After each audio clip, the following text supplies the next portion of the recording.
The Virtual Canadian Immigrants Conference. We will be starting shortly with the interview with our keynote speaker today, and just giving people a chance to just come on to the main stage as well. There we go, and we have lots of interest in this gentleman. I really appreciate your time. Kundan Joshi is founder and CEO of TheAppLabb. Thanks very much. Welcome to the show. Well, thanks for having me, Marc. We're super excited to be here. That's great. That's great. So you're the founder and CEO of TheAppLabb. We're going to go over your background, kind of your history, how you came to be in Canada. Then we'll go over your career. You've got a great, amazing story. You've got excellent awards that you've been given. And we're going to cover a lot of your career as well. And if you're watching and you have some questions for Kundan, you want to either put them in the event or in the stage area, and I'll moderate for Kundan, and we will go from there. So Kundan, maybe talk about your growing up days, because I know we're going to end the story with talking about how much of an entrepreneur you are, of course, but talk about growing up and where you thought your career would go, and maybe take us back to 5 years old, 10 years old, and we'll walk through that time period.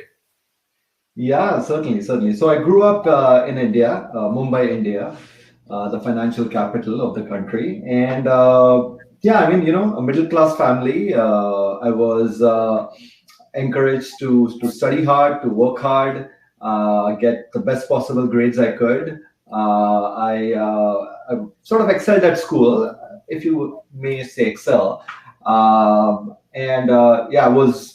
I got good grades. I was a good kid all the way till my teens, where I dreamt of being a doctor who could treat people, who could treat my dad, who had a back problem at the spinal cord issue at that point. So my main goal was, I want to be a doctor and help my dad and then help other people. So that's sort of how I grew up, and I just wanted to study hard. Being an entrepreneur sort of wasn't necessarily part of my dynamics growing up. It sort of just happened during university days, where a sales job turned into an entrepreneurial opportunity. But till then, it was about studying. I enjoyed technology. I loved experimenting with new gadgets, experimenting whatever latest technology I could get my hands on, trying to rip it apart, try to fix it myself. So that's the childhood I had. Excellent. So you went through school, you decided that, at what age did you decide to come to Canada, or what was your decision to come to Canada? Yeah, so that was a decision made by my parents for me. So sort of an easy decision for me in essence, although I did resist quite a bit because my friends were in India and I didn't want to leave them. So I was very biased in my opinion to my parents that I didn't want to move to another country. Obviously didn't have a choice. I followed them. I moved here when I was 19 years old. So I've completed first year of engineering in India. I moved here and I started my engineering from first year again at University of Western. And it was a very interesting age at 19 years old. Came to a new country, and once I got here, I just decided to embrace the country, the culture, the new people I was fortunate to meet, and I just enjoyed that transition, to be very honest, at that point. And Western is a phenomenal university, so that experience was amazing. Living away from my parents for the first time in my life in a campus like Western was just a phenomenal experience. And as I said, a summer job I had in Toronto selling high-speed internet, where the employer didn't want me to go because I was doing so well at sales, and he almost had me convinced that, well, you made 100K in 3 months, you're not going to make 100K as a year's salary once you graduate. And I was like, good point. But how about this? Let me start branches for you in London, Ontario, and that way I can do my school at the same time, still still do the sales, and you can take a part of my profit because you're helping me set up my shop. So that was the first entrepreneurial journey. Just happened by, I don't know, by instinct. I just took it on. I had no idea how I could do that.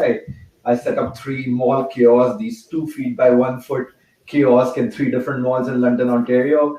I hired people from students from Richard Ivy because I thought they were MBA students. They could do sales well. I trained them how to sell, and that was my first entrepreneurial gig. And since then, I never really wanted to do a job, but just run my own business.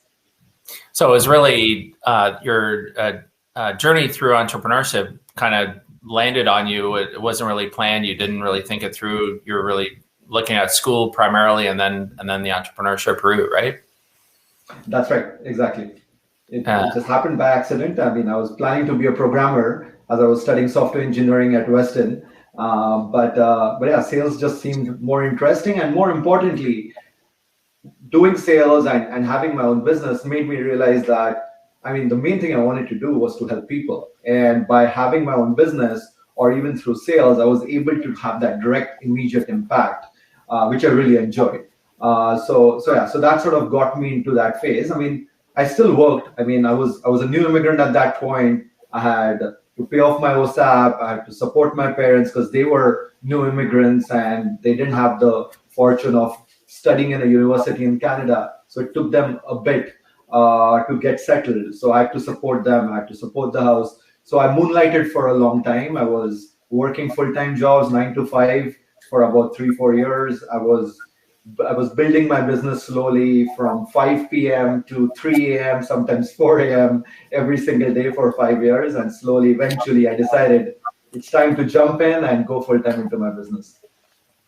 Excellent. Now, how did you select Canada? You know, you said your parents did, but how did they come to decide about Canada? Yeah, I think, I mean, they just thought that Canada would be a good place to go. They had a decision between Canada and Australia, and we didn't get into Australia because of my dad's existing health condition. So Canada became the only choice. It took a while at that time. Application to immigration and getting immigration, it took them about 5-6 years. So it was a long process at that time. Yeah, and I mean, that was a decision for a better life, for a better environment, for better working conditions, for better education for me. Those were the criteria behind their decision. Great. And then how did you select Western or London, Ontario? Through that, you looked at the program, you wanted to do engineering and programming?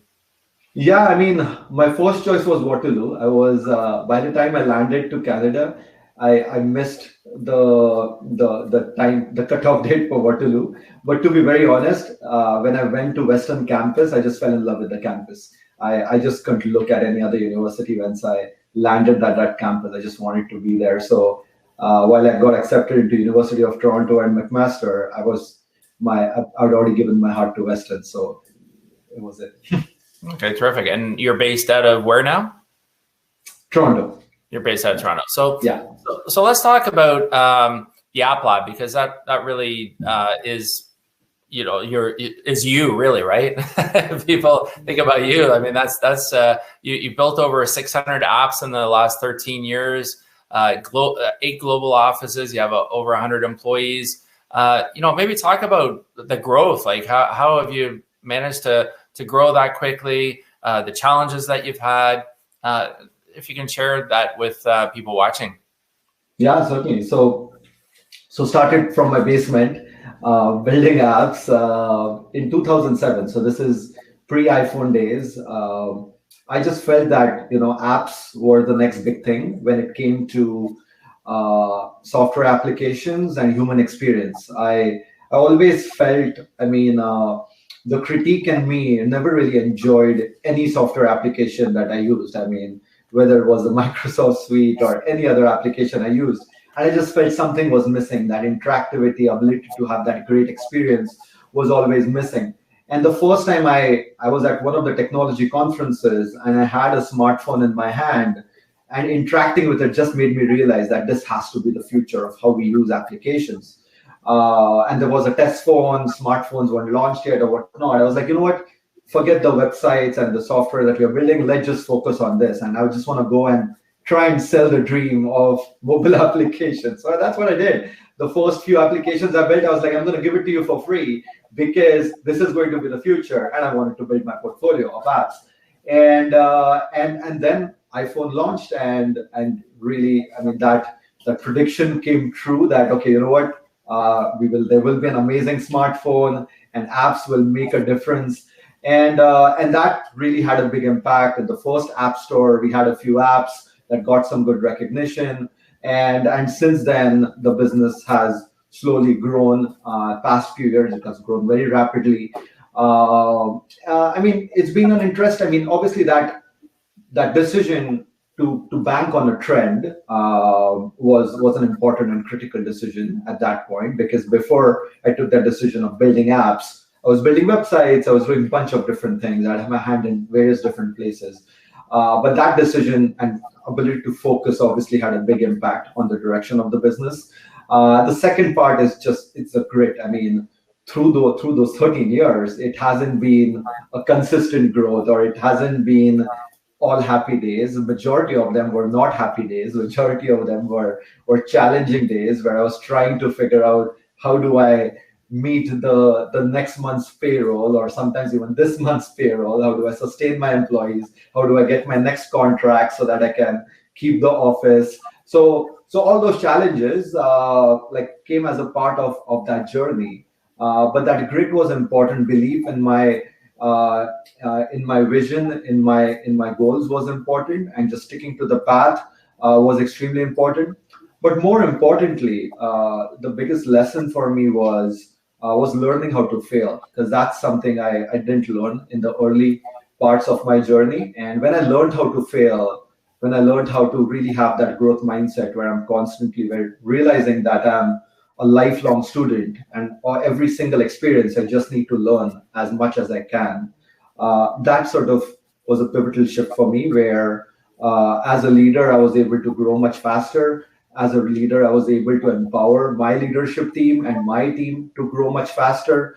And we were able to create an amazing culture that has allowed us now not just to build 600 apps, but build some amazing experiences, create some amazing impact, be a very strong purpose-driven organization where we care about the positive impact we make as an organization, the positive impact we make in the lives of every single person who uses the applications that we create, who uses the experiences that we create, and creating a culture that really binds people together, our employees, caring about each and every one of them, creating a culture where everyone cares about about each other, in a way that we want to make sure that we all excel, not just in our professional lives, but in our personal lives. We are happy every single day. We are enjoying every moment. We are self-actualizing ourselves and constantly in that journey of getting better and better while enjoying the present moment. So that's the thing I'm most proud of creating an amazing team, an amazing family of AppLabbians, as we call it, as we continue to grow the organization and create amazing experiences.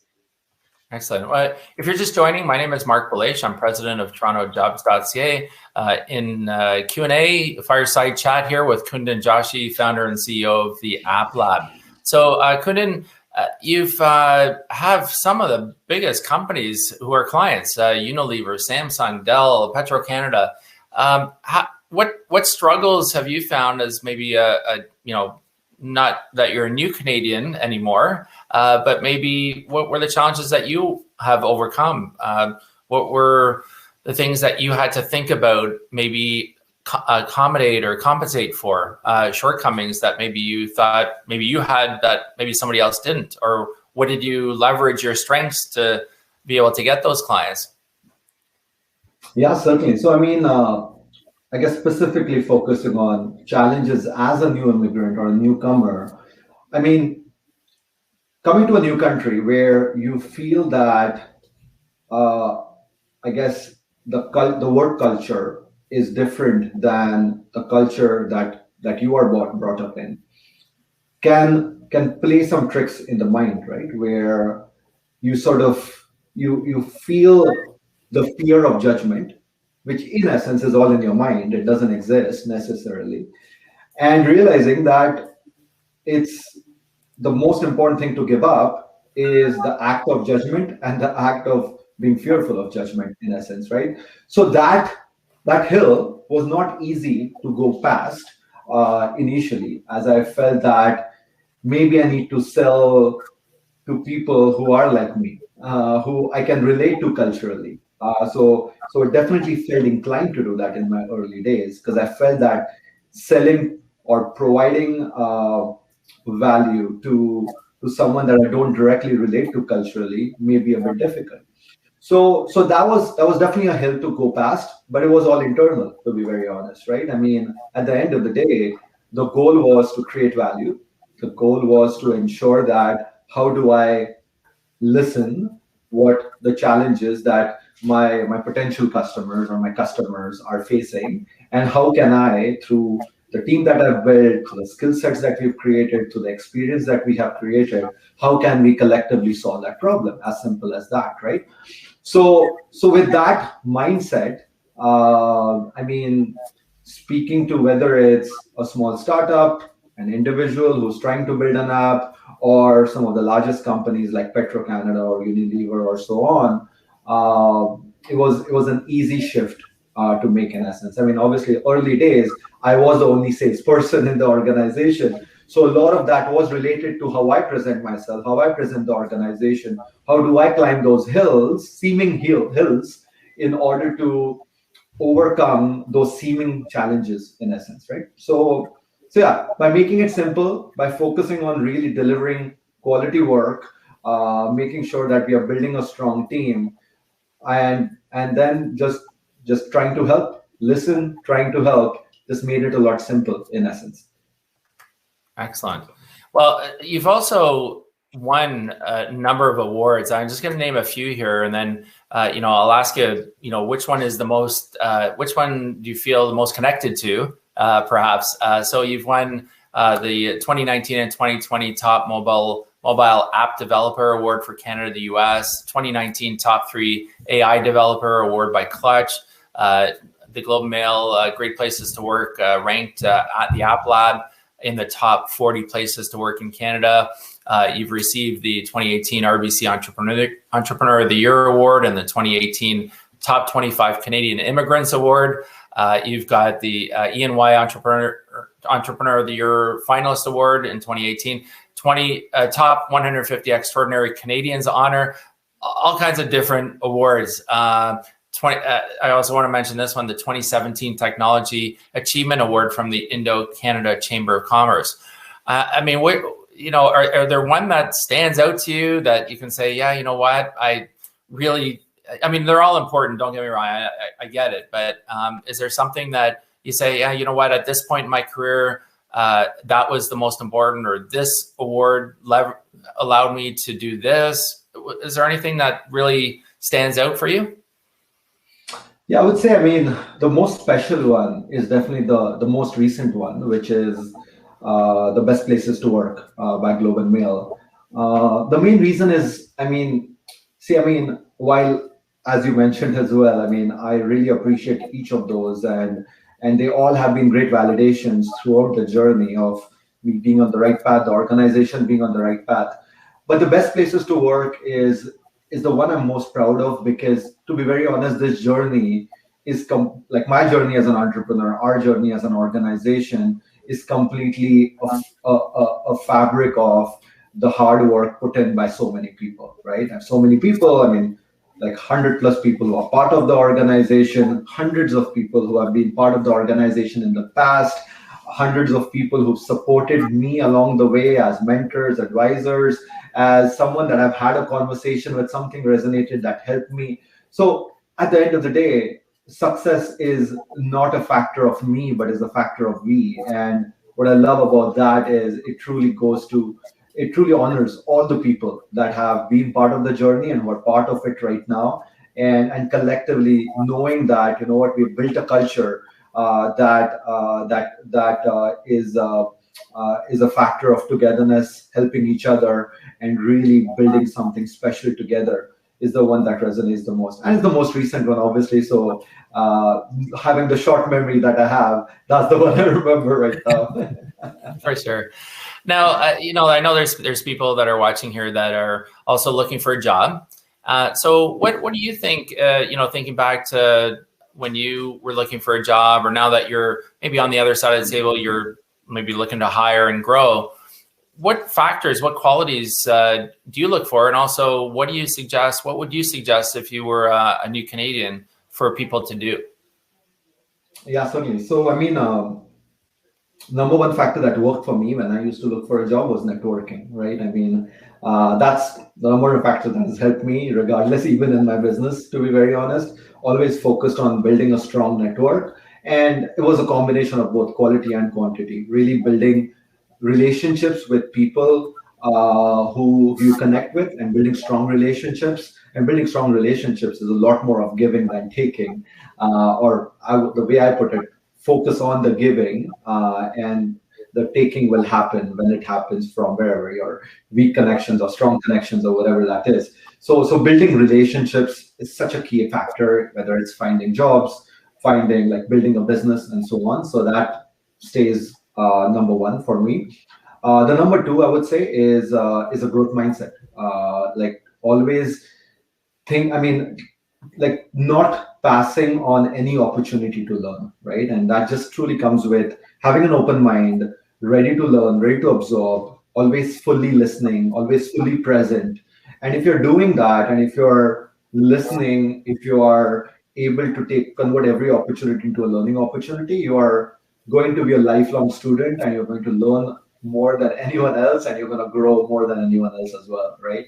So that growth mindset is something that I always look for in anyone, in a new employee, because I know that in technology, you can't afford to have static mindset. I mean, if you love one programming language, and you're going to keep doing that, well, that programming language will likely get obsolete sometime in the near future. So having that growth mindset in technology is important, but just in general is extremely important. So those two I would rate the highest among all. Awesome. Now, you're also a partner, investor, and advisor to a number of tech startups as well. How did you get into that? What do you like about that part of your time? Yeah, I mean, the most innovation is done by startups, is done by new businesses, right? I mean, a founder with an idea that they're passionate about, that they have a fire in the belly about, that they really want to change the world with.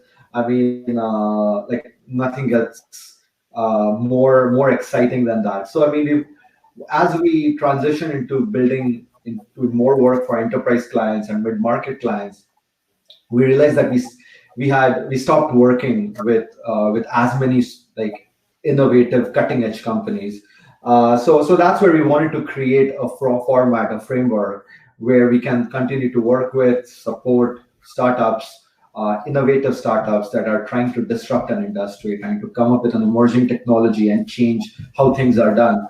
And that sort of led to us creating an accelerator within our organization, and we continue to support various startups in that, whether we provide subsidized or discounted development services to them, providing advisory services to them, whether it's being a partner with them or being on their board or being an advisor. I truly enjoy that. I truly enjoy sharing my experience and being of service if it helps them, if it helps them grow, if it helps them learn faster.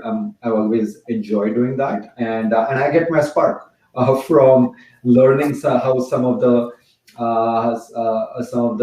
like young innovative people think, how they go about solving their problems, how they go about looking at problems in a different way. I get my spark from that, because different perspectives of different innovative minds are always inspirational. Great. Is there someone that you look up to, a role model? A week ago, I would have said Bill Gates. I still look up to him. It's okay. I mean, everyone has issues and challenges in their lives, so no judgment against that. But it is Bill Gates actually. I mean, this one's going to be a hard one to swallow, to be very honest. But yeah, I still, I mean, I admire the innovator he was. I admire the entrepreneur he was. I admire the philanthropist he is. So I still admire those aspects. I think I can let go of some other things and continue to keep them as my role model. All right, fair enough. And so what's your, maybe top one or two suggestions? I know we talked about finding a job for a new Canadian or immigrant, but maybe what your top advice, forget about jobs for a second, but just in general for new Canadians, immigrants starting up in Canada, what advice would you give?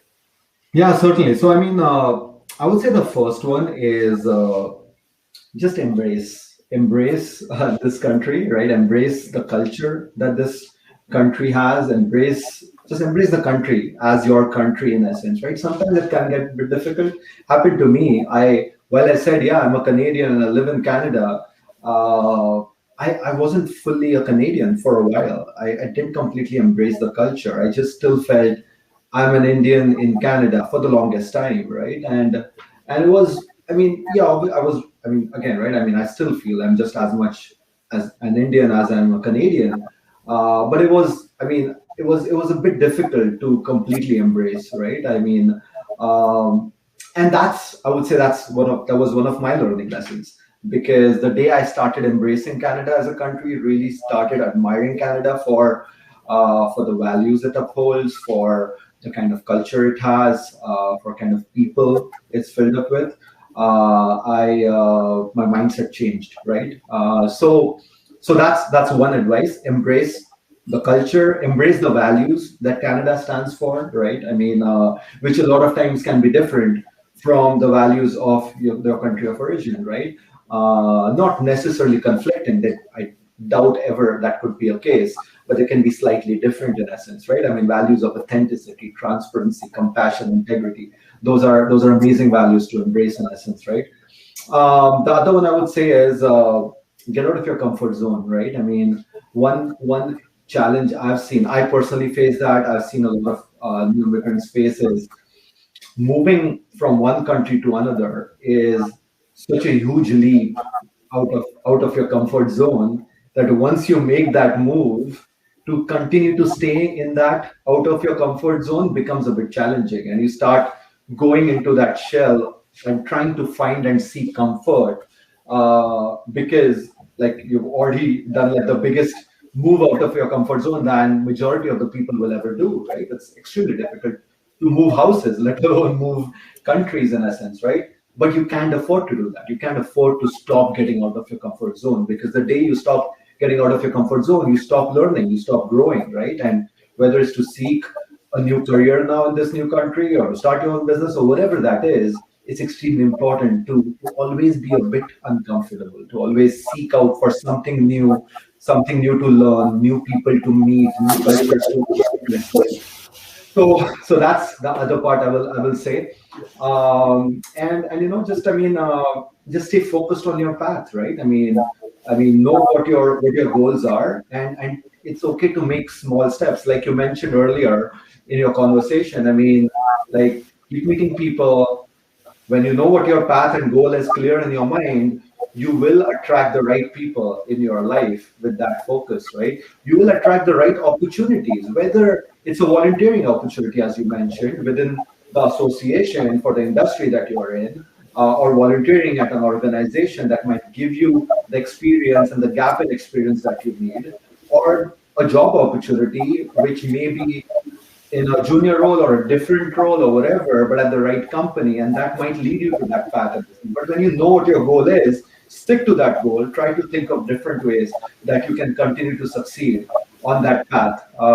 That's something that worked for me, and I've seen that work for everyone who I've seen being successful as a newcomer in this country.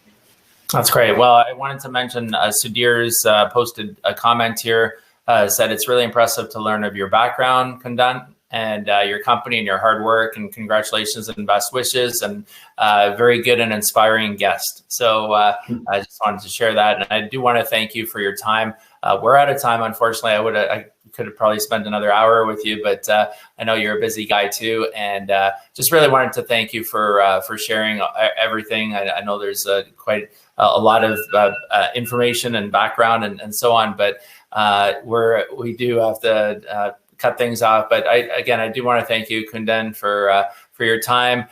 For those of you watching, we still have an hour left in the event in the Virtual Canadian Immigrants Conference coming up right now. Dr. Nyla, Director of Marketing and Learning, will be talking about why studying in Canada should be your top choice. And Anna Maniz, Employment Facilitator at Malton Neighborhood Services, will be talking about work from home and consulting opportunities. And I will be back here in half an hour on the main stage with a panel of experts. You'll be able to ask some Q&A, and we'll have some great conversation as well. So make sure to spend some time in this other sessions as well. We've got networking going on for the full hour, and we also have our expo that is also open as well. So don't miss it, and I will be back in about half an hour or so. Thanks again, Kundan, for your time. Really appreciate it.